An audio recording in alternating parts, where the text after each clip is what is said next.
Game of Thrones is all about power. Unlike other fantasy stories, this is very real. It's told through the eyes of different characters, so we get to see more perspectives: force, strategy, chaos, wealth, and respect. It is very similar to reality because power is never static. It comes and goes, and it's not a matter of individuals but also families. Those are the roots of all the wars we witness. In Game of Thrones, power relies not only in social structure but in special talents or gifts. Its social structure is based in a system of lords and lordship, which is, in other words, feudalism. The king of the Andals and the First Man is the ruler of the Seven Kingdoms, the unified realm which includes almost all of Westeros. This king sits on the Iron Throne, which is by far the most precious place in all the kingdom. But the actual crisis is based on the unreliability of the king. Is his title genuine? The warfares attempt to give an answer to the question: who deserves the ultimate power? Whose throne is this?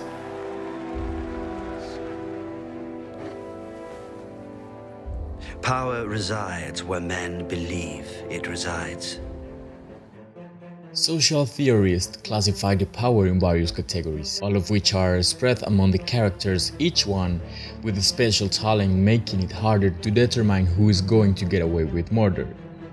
Starting by legitimate power, which depends on the title, it regulates who gets to determine the rules of the game. In this case, whoever is in the Iron Throne. But the figures in this role haven't always had a genuine legitimate influence. In the case of Joffrey, for example, serves as figure to explain another kind of power, the coercive power, which derives from the capacity to punish, from physical violence to the most subtle psychological ties by which one might control another. Thank him for his service and command him to send Robb Stark's head. I'm going to serve it to Sansa at my wedding feast. Although he's not the only one in this figure, we can also place here Ramsay Bolton, the psychopathic bastard son of Lord Bolton. In fact, despite how sick Ramsay is, his soldier never seemed to question his orders or hesitated to follow him. Or likewise Cersei Lannister, who gives a lesson about power in the early stages of the series. Knowledge is power. Seize him. Cut his throat. Stop. Wait. I've changed my mind. Let him go. Power is power. Who has the reason? Cersei knows about Littlefinger's story and uses it against him, but that knowledge is less biting than the knowledge Littlefinger has in her. Lord Baelish is right too. He has the informational power. This is the most transitory type of power. Once you give the information away, your power is gone, reflecting the constant flow of influence. But he's got not only information, but disinformation and misinformation. He's the master of manipulation, inconsistency, but most of all, conspiracy. This place is shared with Varys.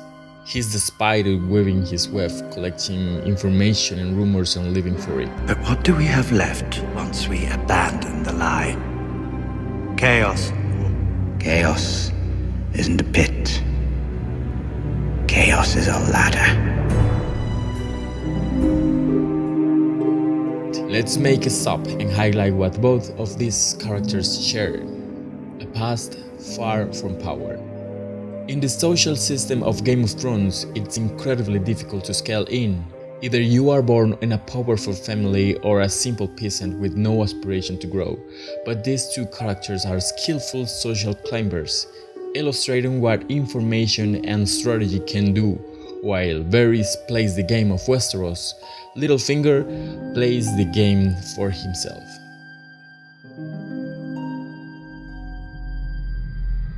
Yet information is not an exclusive way of knowledge.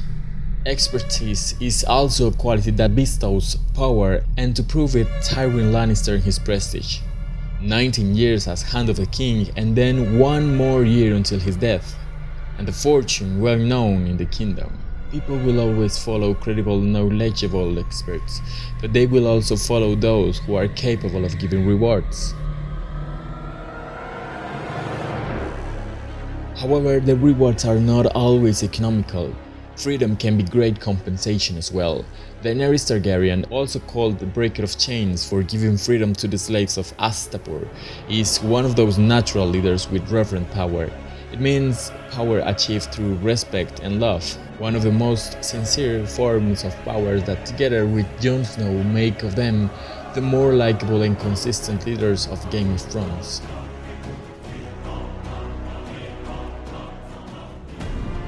But despite all of the social analysis, the unthinkable is certainly one of the biggest forms of power: magic.